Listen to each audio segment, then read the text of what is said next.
Hello boxing fans, right now I'm going to do two fights in this one. So firstly we're going to start with Seth Mitchell and Chazz Witherspoon. First off, they come out the ring. Chazz Witherspoon is catching Seth Mitchell all night long. First 3 minutes he's catching him with that right hand up to several times, and what you got to realise is he's not a multi-dimensional fighter, Chazz Witherspoon. He's a one-trick pony. He's got that right hand, and he's not even a huge puncher with it. What he does with, he lands it if it's available. Now the thing is, it was totally available. Seth Mitchell is the new American hope, and it was quite humbling, I think, for him, totally, that his legs were turned to jelly in round one by a guy who is not, he's not a big puncher. He's knocked a few guys out, but he's not exactly a one-punch knockout artist. And I think it'll do him all the good in the world just to get that out of his system there. He did come back, he landed a lot of shots, he landed some good powerful body shots, some good powerful counter punches. I think he is a decent prospect, but he is nowhere near ready for a Klitschko. He's not even ready to... In fact, I wouldn't even consider pushing him up for a world title shot right now, especially on the back foot of that first round. I don't think any fight between a Klitschko and him would be entertaining due to it being so not close. It'll be unreal. I think it would be over maybe in the first 3 rounds if the Klitschko's an in for. In the third round, Seth Mitchell's coming back and he scored 2 knockdowns, and they were good knockdowns, and the fight eventually ended in the 5th, which was good news for Seth Mitchell in the fact that he came back. What would I do with him now? Don't look at it at a world title fight. I think the Klitschko's are looking for a world title fight with him at the end of this year.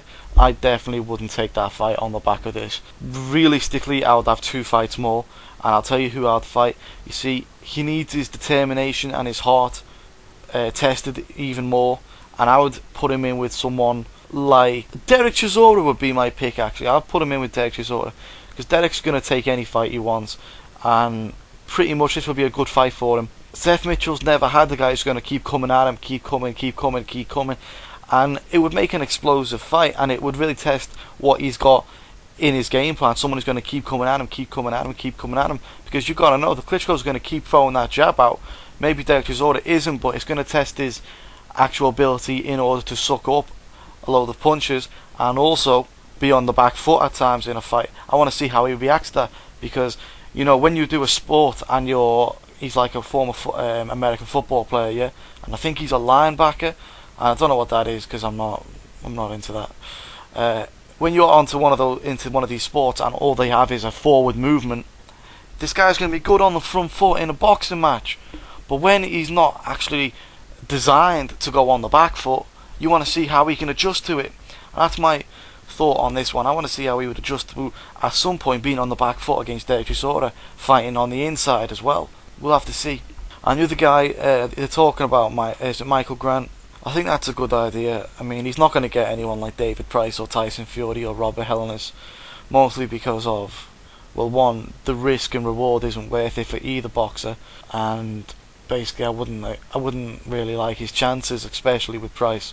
Michael Grant, it seems like a guy you could take out, so, and it'll be a good height disadvantage you'd have to face going into a Klitschko fight.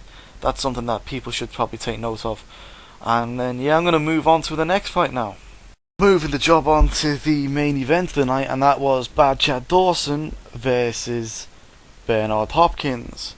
And you see, I put a lot of money late on in that fight, because 1, I was pissed, and 2, well, like I said, I was pissed, and I've seen the odds on Bernard Hopkins taking a unanimous decision against Bad Chad Dawson.